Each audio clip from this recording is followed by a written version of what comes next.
Now on CoastTV News. A leadership change in Lewis. Lewis firefighters vote in new leadership promising reform and transparency. And a care crisis. State healthcare officials discuss solutions for staffing and resource gaps across Delaware. Well, here comes the cold front and the icy air that comes right along with it that we need to brace for. This is CoastTV News at 11. Good evening, and thank you so much for joining us. I'm Christina D. Robertis. Well, Wednesday, Australia became the first country to ban children under 16 from using social media. And now, as Sherelle Hubbard reports, regulators, parents, and teenagers around the world are watching closely to see how the new law plays out. Teens, parents, and politicians around the world are eyeing the rollout of the world's first social media ban for children under 16. It says my account is banned and I can no longer log on or use the app at all. What started in Australia is gaining interest in the United States. I think what Australia is doing is what a lot of the world is starting to step into, is say, well, the ills of social media, there's a lot of good things about social media, but the ills of social media are enough that something has to be done beyond just leaving it to Meta and the platforms themselves. Facebook, Threads, X, Snapchat, Kik, Twitch, TikTok, Instagram, Reddit, and YouTube ordered to block children or face millions in fines. While the companies have been critical of the ban, many parents and lawmakers in Australia say the new restrictions will make kids safer. Wanted to keep them away and give them a reprieve from the persuasive and pervasive design features that are designed to keep us all hooked. Some of the U.S. are now pushing for Washington lawmakers to follow Australia's lead. This is the next frontier we have to do to protect our kids. And either you're going to leave parents alone facing Facebook, Instagram, TikTok, all the other social medias, or you're going to help parents do the job of being a parent. I'm Sherelle Hubbard reporting. New tonight, Delaware Attorney General Kathy Jennings says you could get a piece of a $700 million settlement with Google. It's for anyone who bought apps or games on the Google Play Store between August 2016 and September 2023. Now, most people do not have to do anything. Money is going to be automatically sent through PayPal or Venmo to the email or phone number that's linked to that Google Play account. But if you don't have PayPal or Venmo and you can't access your account information, you're going to need to sign up online to claim that payment. And we do have all of this information up right now on our website, coasttv.com, and on our news app. Now let's take a live look outside into Ocean City and turn it over to our first alert chief meteorologist, Paul Williams. Good evening, Paul. Well, right now we're holding at 45 degrees. We had a couple of random sprinkles that briefly made a cameo appearance throughout the Delmarva Peninsula. Aside from that, no real big whoop as far as the precipitation is concerned. But what is a big whoop or a big deal is what I would say. It's going to be the cold. Now, we're not there yet, but the cold is starting to pour in. We'll drop to 40 degrees by 3 o'clock in the Lewis area with somewhat thinning clouds specifically there. Here's where we stand right now. We're still in the 40s, pretty much 44 in Redden and Milton, 45 Millsboro, Georgetown, and Laurel, just as an example. The winds are starting to shift ever so slightly. Instead of out of the southwest, it's west-southwest, so it's starting to turn northernly. And when that wind starts coming out of the north, you will feel the difference. I mean, we already feel it in Laurel right now. It feels like 39 degrees right now in Laurel. That's the cold spot for right now, but they won't be alone for too long because here comes the cold front and the cold air that will accompany it. And we still have some blustery conditions along the coast. We'll update you on the latest gale wind warnings and all of that, as well as that cold we really expect to come into fruition for Friday. All right, thank you, Paul.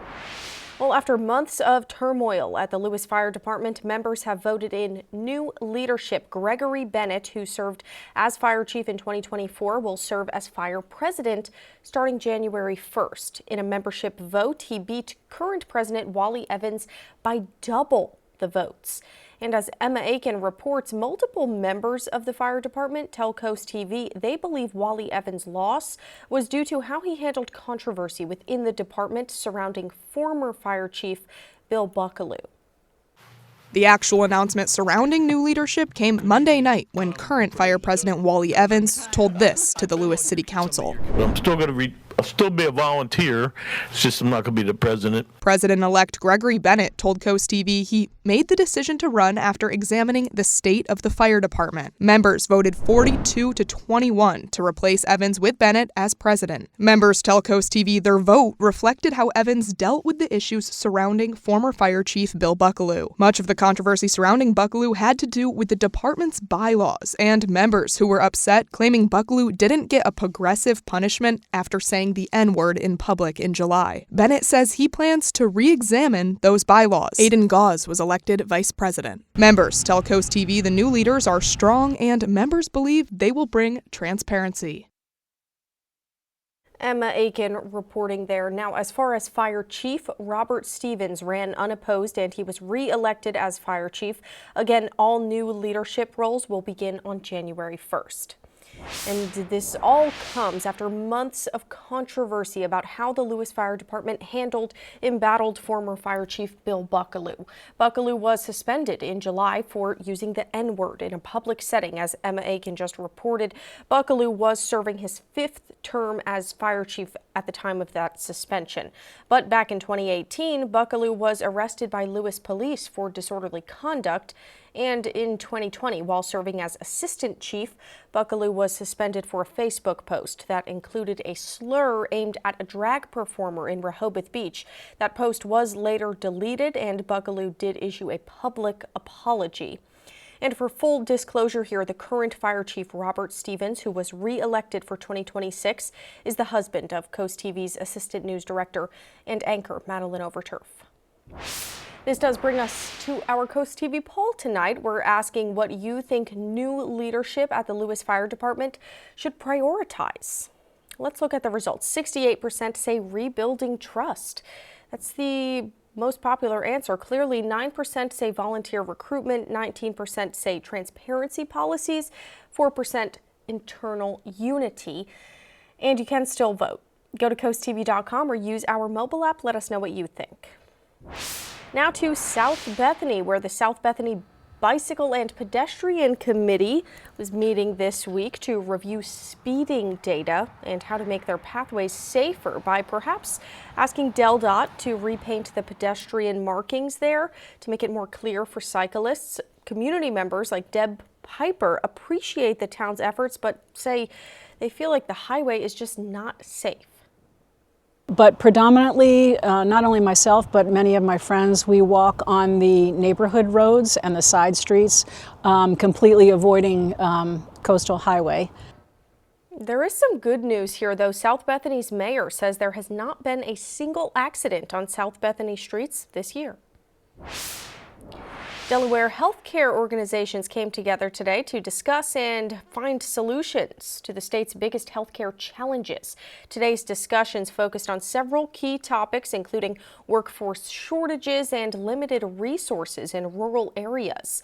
Leaders say collaboration will be the key to tackling the many challenges that face the state's healthcare system.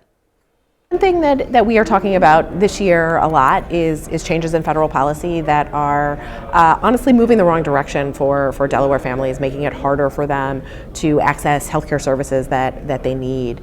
And that is an unfortunate reality of the moment we are living in, but we are all working together to do the best we can for Delaware families. Another major concern today was federal policy changes, including recent Medicaid shifts. And we are just getting started. There's more news ahead.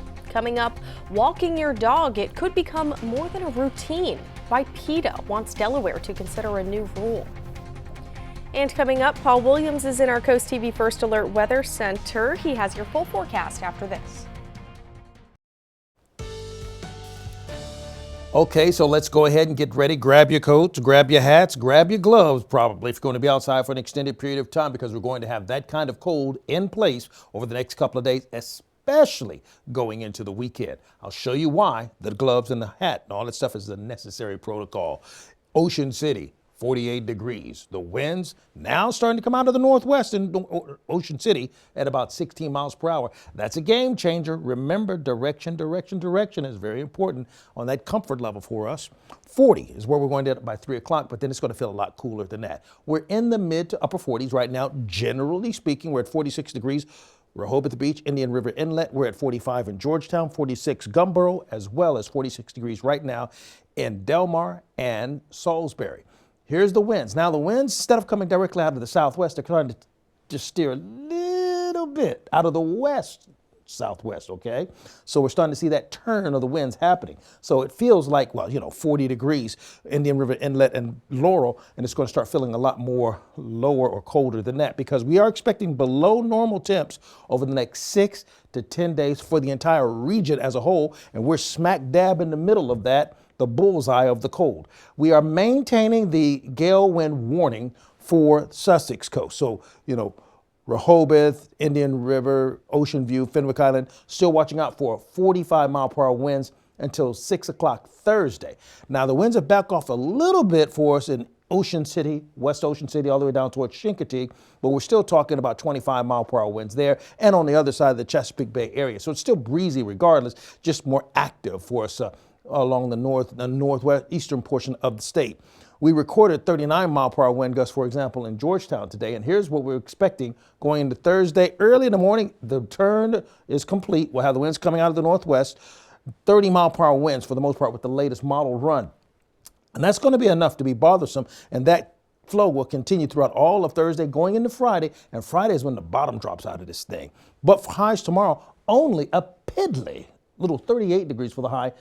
Seaford, Georgetown, 40 for the high, for example, in Cambridge, Vienna, and 40 for the high in Ocean City, Berlin, Snow Hill, and Pocomoke City. The wind chill, here we go. Thursday, it's going to feel like 19 and 21. That's Thursday morning. Friday morning, 19, 20, maybe 21. That's Friday morning. Saturday, a little bit better. We'll start feeling like the 20s, and it'll probably feel balmy by then. Last quick note. Sunday morning at 3 o'clock in the morning, we're going to start off with rain, and then it'll change over to snow by noon. So let's watch out for that, and we'll keep a close eye on that and monitor that for you. Here's a look at your 7-day forecast. Yeah, we're expecting that cold to kick back in, particularly after that snow is done. All righty, thank you again, Paul. There's some new attention on dog owners tonight. State lawmakers are being asked to consider a first-of-its-kind proposal from the People for the Ethical Treatment of Animals, or PETA. The proposal would require dog owners to give their pets at least 3 walks per day, with one lasting a minimum of an hour. CoastTV reporter Nicole Richter shows us what people think about the idea and the proposed law. Dogs barking. Dogs playing.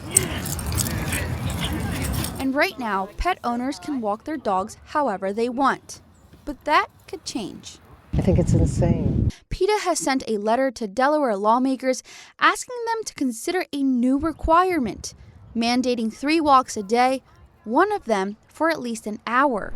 It's not realistic to put anything like that in effect. PETA says many pets spend most of their day indoors, and that more consistent exercise could help prevent health problems. I think it just makes life harder for dogs to stay at home, to be adopted. People feel like they have to make more of a commitment. Sometimes I take my dog for 6 walks a day. Sometimes he gets 2 walks a day. We just do what we have to do. PETA added that regular walks also provide dogs the necessary bathroom breaks they may not otherwise get. But Mark Zubro, who lives in the area, says this feels like an overreach. Some days you don't want to walk your dog an hour, and then there's certain dogs that are older or infirm and can't walk for an hour. Whether you think the idea is lovable or laughable, there's still a long walk to take before anything on the books can or will be changed. Now, just to be clear, this is only just a letter. It's not an actual law on the table. But even if one of the lawmakers decides to take it on, Delaware could become one of the first states in the nation to legally require dog walking. In Lewis, I'm Nicole Richter, Coast TV News. Speaking of dogs, Delaware Capitol Police is expanding a therapy dog program of sorts to all Delaware courthouses. The dogs are trained to comfort vulnerable populations and reduce anxiety. There is currently 1 dog in the New Castle County Courthouse, but soon there's going to be more in Kent and Sussex. Still ahead tonight, Powerball fever, how much the jackpot has climbed to, and a reminder about the odds of you actually winning. This is Coast TV News at 11. If anyone uses Instacart to buy their groceries, you should listen up here. Instacart has used artificial intelligence to set different prices for the same items, and it has led to prices as much as 20% more for different shoppers. That revelation comes from a review by the Consumer Reports and Groundwork Collaborative. Its analysts say the online grocery delivery service is using AI to determine how price-sensitive staples are for a particular shopper. In other words, Instacart wants to know how much is too much before a person decides not to buy the item. This is different than dynamic pricing, which is really based on supply and demand. This report finds that Instacart shoppers could pay roughly $1,200 more than other consumers. Well, many Americans were hoping today would be the day they win millions, make that hundreds of millions. The Powerball jackpot was all the way up to $930 million. And as NBC's Shaquille Brewster reports, it's one of the largest drawings in the Powerball's history. Hi there. Well, even this morning, we saw a lot of people feeling lucky. The cashier back there, Sue, telling me that whenever you have these large jackpots around the holiday season, that is when you see that surge of buyers. And look at that Powerball jackpot standing at $930 million at this point, just shy of $1 billion. That is the 7th largest Powerball jackpot that we've seen in the game's history. And look, when I win and take the cash option, that means I'll be walking out of here with about $430 million. So you have that enthusiasm around the lottery really picking up right now. It reminds me of what we saw back in September when the Powerball jackpot went up to $1.7 billion. The winners there splitting the prize, a winner in Missouri and a winner in Texas. Now, I have to be honest with you here.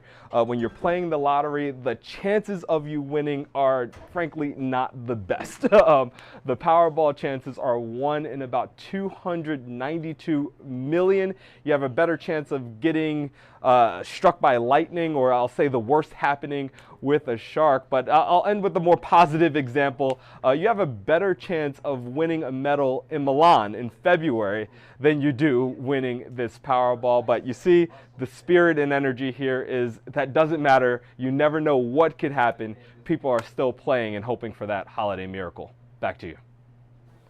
That was NBC's Shaquille Brewster. Not great odds, obviously. The winning numbers were just announced right before the broadcast, so check your tickets. It could be you. Moving to sports. Coming up in sports tonight, a champion in and out of the classroom. The Delmarva Sports Network heads to Dagsboro to award this month's Scholar Athlete. And coming up, holiday shopping and shipping alert. Some cargo planes are grounded. Find out what that means for your deliveries this season. We salute Constance Speak, a law enforcement pioneer whose years of service continue to shape and strengthen the Dewey Beach Police Department. Since taking command as chief, she has led with transparency, integrity, and an unwavering commitment to the town's residents, businesses, and visitors. We honor Chief Speak for her leadership, her example, and her steadfast service to Dewey Beach. Spicer Brothers and CoastTV are honoring military persons and first responders serving Delmarva. If you have a family member, friend, or community member that you would like to nominate for a CoastTV salute, go to coasttvsalutes.com. With holiday shopping and holiday shipping kicking into high gear, this is the busiest time of year for freight companies like UPS and FedEx. But following that deadly crash involving a UPS cargo plane in Kentucky that killed more than a dozen people last month, the FAA has grounded a number of larger planes that help deliver packages.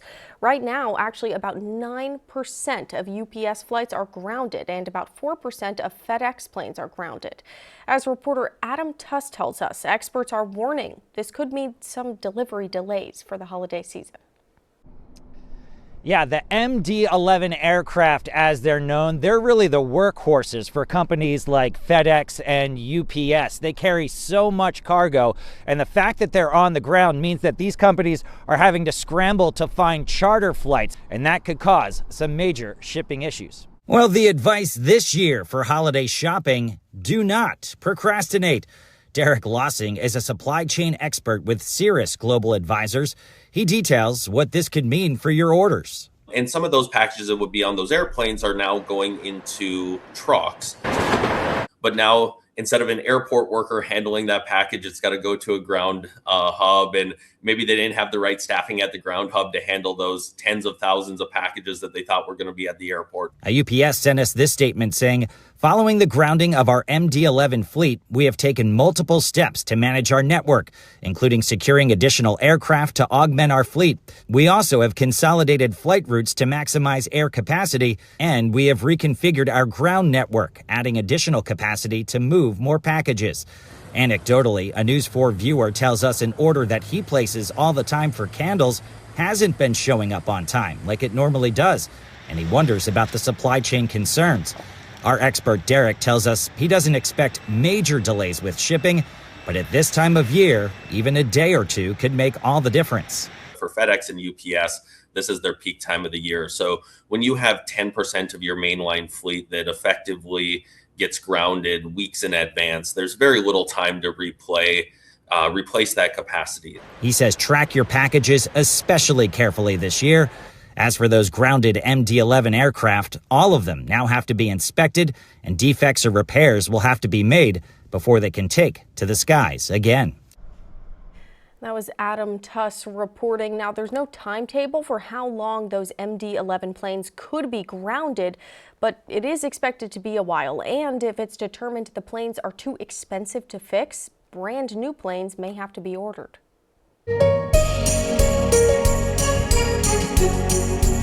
The holidays continue, and so does our Bless Our Children campaign. We're still collecting the cards. We're still collecting the donations. It's all to make sure kids have a gift under the Christmas tree come Christmas morning. This great card, we got a little frosty on the front, and it comes from Art and Fran Hamilton from Hurlock, Maryland. Thank you guys for sending in the cards. We really appreciate it. Businesses can help by accepting the Shell Brothers Challenge of donating at least $1,000. And if you want to help send a donation in a holiday card, we might just read it on the air. Send a check or a money order to the address on your screen or donate online at blessourchildren.org. We have already raised almost $300,000 to help children and families in need this holiday season. So again, thank you to anyone who has donated. And with the holiday season means the return of our holiday house. Every night we show pictures of people's Christmas decorations. Let's see what we got tonight. This is from Bo Cox in Lewis, a giant Santa. And if you can see there, Bo says we have a social media page for the Santa of 214. You can take a selfie with Santa and they'll make a donation to the Children's Beach House. That's incredible. Thank you for sharing, and we want to see your pictures as well. It's very easy to submit them. All you have to do is go to coasttv.com/holidayhouse and we might show them here on TV. Moving to sports now, it's time to name the Delmarva Sports Network's Scholar Athlete of the Month. So let's send it over to DSN's Ian Nicholas at Indian River High School. Rumor has it he's in line to possibly be our valedictorian, so we will kind of see how that unfolds throughout the course of the year. We all know about his athletic accomplishments, but his academic accomplishments are almost as good, if not better. They don't make them any better. Dylan, on behalf of your local Honda dealer and Pohanka Honda of Salisbury, we'd like to congratulate you on becoming the Scholar Athlete of the Month. Congratulations and best wishes. I think just having my parents both as teachers and having grown up with two teachers in the household, they've really instilled that academics are like most important, like school before any kind of sports. So keeping the grades up has always been a big thing. And then for me to play sports after school, I need to do good in the classroom. So I think that's striving me to do better in the classroom. You can't do much better than Grice's GPA, which sits higher than a 4.6. That's a huge reason why the senior is set to play sports after school for years to come as a baseball player at Wilmington University. I mean, definitely one of my travel ball coaches, he really emphasized talking to the schools was my academics. I mean, I'm possibly number one in his class, kind of helped just the school in general, like maybe be interested in me. Kind of elevated that, and then when coaches reached out to me, they just didn't have to worry about the academics. They can look over that and just look straight to baseball. They don't have to worry about that. Another box coaches can check off with Grice is his ability to perform whenever his number is called.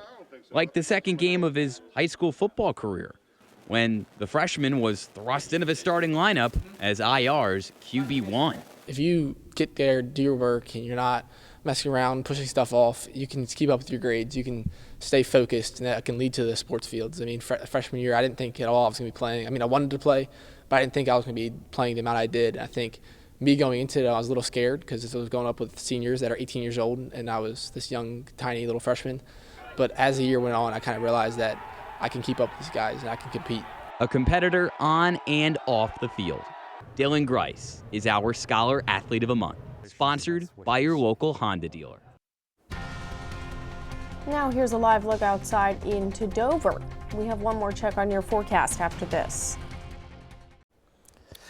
Right now in Milford, we're at 42 degrees, winds out of the north, and we're going to stay in the lower 40s with increasing cloud cover over Milford specifically. Now, we do still have an active gale wind warning for the folks from right north of Lewis Beach, as well as Rehoboth down towards Ocean View. And then we have an active small craft advisory on both sides of the peninsula. Still blustery no matter which side of the peninsula you're on.